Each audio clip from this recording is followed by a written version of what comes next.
What is up, guys? So as you can see, na-receive na ho natin ngayon, or sa Tagalog, ano nga na Tagalog? Natanggap. Natanggap na ho natin, o na-deliver na po sa atin yung in-order natin kay Sir Kels ng Kels GY6. So actually, buksan ko na ho siya kasi chinek ko pagka-deliver. Una po itong dumating, tsaka sumunod ito. Bale, ito po yung alright, so Go Express. Yun. Ito po yung Prodigy na yun. Ito yung Prodigy na lining at saka bell.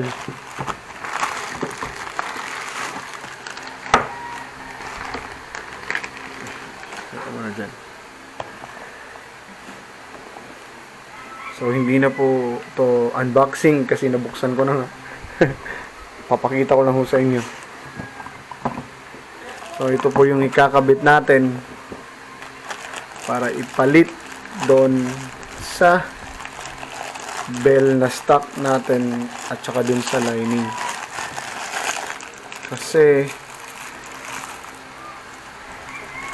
isa din sa problema ko ngayon is yung lining na stock ni Royal is may sira na. Itong sa part na to is umaalog-alog na. Ito. Yan. So, ito yung Prodigy na lining. Yun. Maganda siya. Makapal yung lining niya. Kita ba? Makapal siya. Tsaka ito yung bell. Pansin ko lang dito sa bell na to, no? Medyo mabigat siya.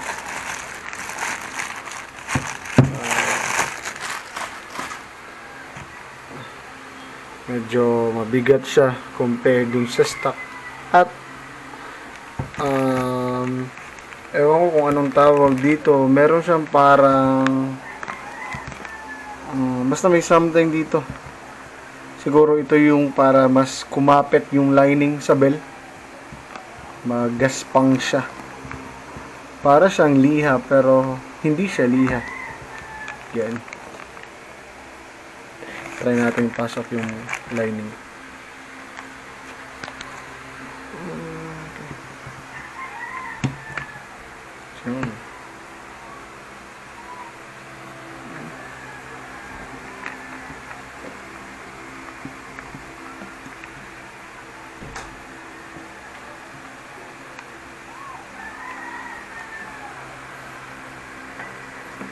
So, pasok siya, no? Pansin ko lang dito is yung clearance sa pagitan ng bell at saka nung lining is kaunti lang. Diba kasi pag piniga mo yung throttle, bumubuka to. Yung lining na to. So, siguro ang mangyayari nito is isang pihit mo pa lang is kumakapit na.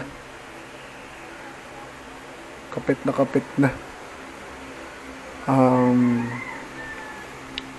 Hindi ko alam kung advantage ba yon dahil nga maliit lang yung clearance, but we'll see, no? Tingnan natin kasi i-test drive natin to at gagawa tayo ng review kung ano yung kalalabasan or magiging performance ni Royal. Pero i-break-in muna natin. No. And then alright. Tapos na tayo dito. Ito yung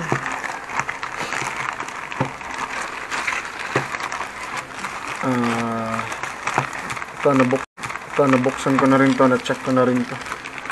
Ito yung bando belt. Yan. Yung stock na bando belt natin is lawlaw na, so kailangan na talagang palitan. Same size lang to, 835 bando belt. Tsaka bumili din ako nito. Ito yung sinasabi ko na para sa puller slider pala yung tawag. So ayun, update ko kayo pag nakabit na to. Tapos after, magbibigay ho tayo ng review.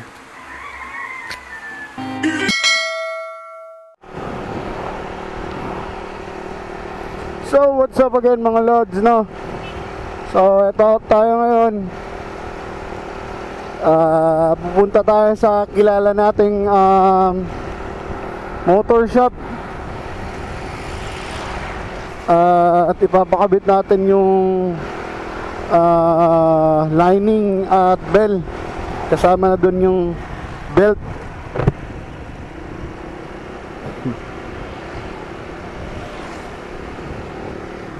Alright, so balikan ko kayo mga lods, no?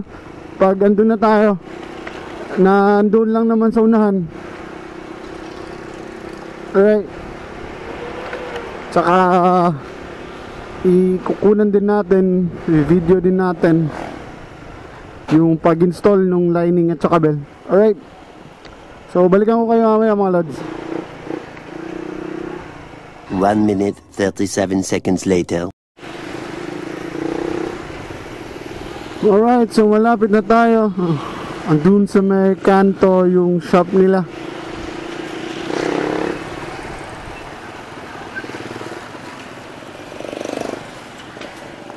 Inform ko din pala kayo mga lods, no, na papacheck ko rin yung gearings, papacheck ko yung bearing ng likod na gulong, kasi baka may tama na. Yun nga, plano ko naman din yun, tagal na. Boss, pila nga itong pangayanin mo? Ha? Wala man sila, wala may kuhan dito, wala may shop. Di napakayatod. Pila nga itong pangayanin mo ka ng sa pagpailisog bearing ba? Sa gearing gani? Oo. Wala lagi. O di na lang. Pila nga pangayaton mo? Sige. Naro ko yatod. Napa makikiayo no? Balikan ko na ako yatod dito na. One eternity later.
Tingnan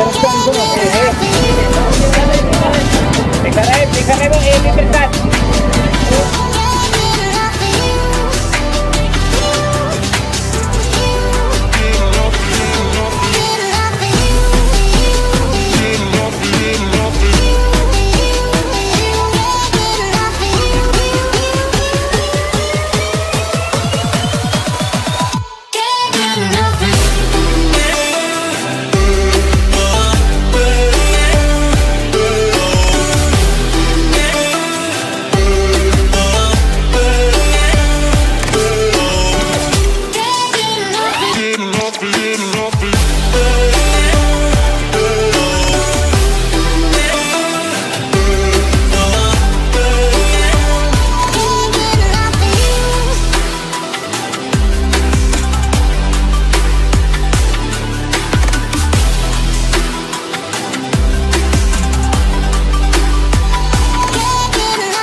Marang naman naikuan.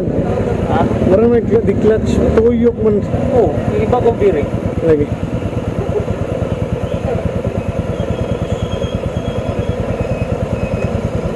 Tagalog gas, boss. Pasaka na. Papaya City, papaya Tuwan. Kung tiriwin ba? Ay. Pagkara mo sa... Pagkara kayo lang. Lagi. Pagkara yung pila, pagkara. Bugat mong guna kumpara sa stock. So, pusgan ni siguro.